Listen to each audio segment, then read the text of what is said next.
Radio Rahim with Ben Shalom in Manchester, England. Boy, we were here for Eubank Smith. Now we're here for Smith Eubank. How's the build up to this fight been different with Smith being the A side? Yeah, very different. You know, the first fight, it was a big sell from our part because it was the first fight that Liam Smith was involved in at box office in the UK. And for the casual fan, for the casual sports fan, a lot of them didn't necessarily know Liam Smith at that level. And it was a hard job convincing them that he even had a chance because all they saw was Chris Eubank Jr., the big star, the bigger guy, the engine, the guy that's never been stopped. How can he lose against a smaller guy? That was a lot of the consensus, and that was the difference in the first fight. Now, we've got a guy that's knocked out Chris Eubank Jr., the first man ever to do so. And we've got Chris Eubank Jr. in a very, very sort of different headspace. He's not the cocky, brash guy that's been coming out every day. He's been locked himself away, training, conditioning, resilience. He knows that wasn't him. He knows he's been in there with guys he'll feel that can punch even harder, bigger guys. And he'll want to... There was a reason why he activated this rematch clause. There were other options. There were other options for him to earn more money. But he's here for a reason, and I think this fight has something special about it because it's a must-win. It really is a must-win, especially for Chris Eubank Jr. And for Liam Smith's, cause, has he gotten a little bit cocky from it? Has he got a little bit of, more bravado than we're accustomed to? You know what, with Liam, out of all the boxers I've ever worked with, the way he approached that night was incredible. Like, he almost got calmer the closer it got, and it was his mentality, his mentality and his approach is second to none. I expect it to be the same. He's been in the professional for 15 years now. He knows these pressure moments. He's been over there and did very well against Canelo. Like, he's been a world champion. He's been there before. I don't think complacency is going to come into it, but he now knows he can hurt Chris Eubank Jr.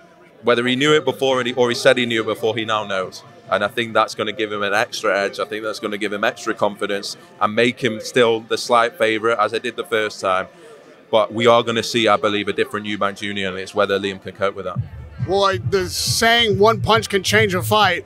One punch can change an entire career, the concept of how you are seen in the sport. Now, Liam is expected to just run over Chris Eubank Jr. No, it's mental. The same people that were saying Liam Smith had no chance in the first fight are now the same people saying Eubank has no fight. You don't know. I think the reality is it depends. You're not in the camps. You're not seeing their preparation. Did anyone think Eubanks could fold like that the first time? No. We've seen it now once. Does it mean it will happen again? No. We don't know. We're not there every day. We don't know the preparation. We don't know what's gone on mentally. What we do know is the preparation for the first fight was not ideal for Eubank Jr. He was out the ring for almost a year. He was in there with Liam Williams. He had the 2 weight cuts. He had the 2 camps. Could that be a reason as to what happened there? Was he mentally in the right space? You know, he's been through a lot personally as well. I believe we're going to see an absolute... This will be the... Whatever Eubank Jr. has left, we'll see it on Saturday night. Now, for Chris's sake, he'd say that elbow had something to do with this. It was a foul that wasn't called, and that was the difference in the fight. We've seen last Saturday that something like that can happen. Dubois would say that he landed a clean punch and a foul was called, and that was a difference in his win or loss. It's small margins. I think the Dubois thing, not to go on to that fight, but for me it was a low blow, but I think people are missing it was a split-second decision that could have gone either way. That's the reality of it. So you can see why Daniel's hurt, because in another location, another referee, maybe it doesn't get called, and that's the fine margins. And same with the elbow, or was it an elbow, or was it just part of a flurry of punches? Was Eubank already concussed by that point? We don't know, but those are the fine margins. There'll be the same fine margins on Saturday night, and I can't wait because it's you just don't know what's going to happen. Promoting fights that have this much special local interest, like, Liverpudlians and, Manchester and London, all these people have come together for what really has now turned into something of a legendary rival. We all thought it was going to be Ben and, Eubank, and it's turned into Smith Eubank. Just as a promoter, what's this like? Unbelievable. I'm from Manchester, so to be doing this in my hometown where people are so interested in boxing, they love boxing. It's like the second sport of football. It really is.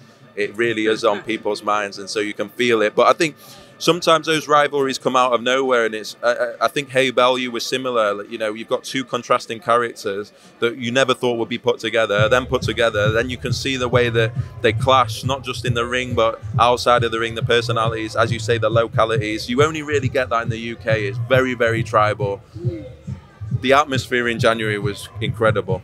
I expect the same on Saturday night, and yeah, it's a joy to be involved in, because this is what boxing is about, and these are the events in the UK that boxing needs to keep it on the map. Now, fortunately, you've been spared the kind of upset on cards that has been happening recently. I don't mean in the ring. I mean what's happening somehow outside the ring with these performance-enhancing drugs and cards falling apart. Recently, we've had two, really, Dillian White and Hellenius now, against the same opponent, ironically. As a promoter, does this kind of thing give you pause, and how do you think we should handle this in the sport? It just is so simple to me. It's just a unified body where everyone signs up. You can't have different drug testing agencies. We saw the issues with VADA and the jurisdiction and who could order. That's been put in place because UCAD aren't testing enough. So for the big fights, the promoters feel an obligation, or the fighters feel an obligation to get VADA involved. That's where that comes from. Then you've got the drug-free sports stuff. But ultimately, it just needs to be one body, one rule, one set of rules. If someone fails on Friday, that means they're not boxing on Saturday. We know when the result, you know, the technology. It's not like this is something that we can't get quick enough. It's just a question of where are the priorities of the sport. It clearly needs to be cleaned up. I think it's very simple, to be honest. I think it's become too fragmented. There's become too many different bodies and too many organisations, and who's under the jurisdiction of this? Well, I'll go and fight over there and all that crap. It's only one sport. There might be a lot of different interested parties involved, but this is just a singular sport that needs to be governed unilaterally across jurisdiction by one body, and it's as simple as that. You know what? One more on the Usyk situation. You know, if it is a low blow, it's still a high low blow, if that's a thing. Does that performance that you saw on Saturday night give you any pause into how you match up Usyk and Tyson Fury in the coming months? Yeah, let's be honest. Tyson Fury probably would have got even more confidence from seeing that. But at the same time, Daniel Dubois just went into the Lion's Den and went 9 rounds. I see him get a lot of criticism. This is a young guy with not a lot of experience, boxing experience, to go and do that. I think he can take a lot of confidence from it. I think with the right activity and the right development, he can be a very, very good fighter. Yeah, I do sometimes wonder